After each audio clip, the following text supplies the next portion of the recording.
Gal šiandien tavo gyvenime atrodo santykis su viešpačiu tolimas, kad viešpats nutolo nuo tavęs, jis kažkur toli pasidarė. Bet ar iš tiesų viešpats nutolsta nuo mūsų, o gal mes nuklystame nuo jo, mes nutolstame nuo jo?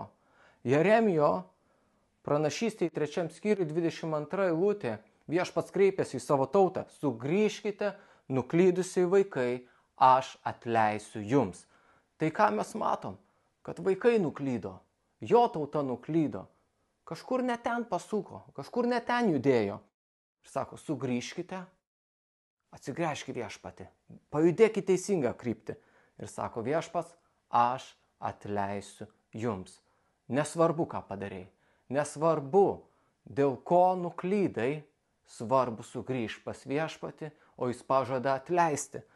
Štai mes ateiname pas tave, nes tu esi viešpats mūsų Dievas. Štai taip Izraelio tauta atsakė į kvietimą. Štai mes ateiname. Kviečiu tave šiandien atsakyti taip pat iš savo širdies. Štai ateinu pas tave viešpatį. O viešpats žada, ateik ir atleisiu tau.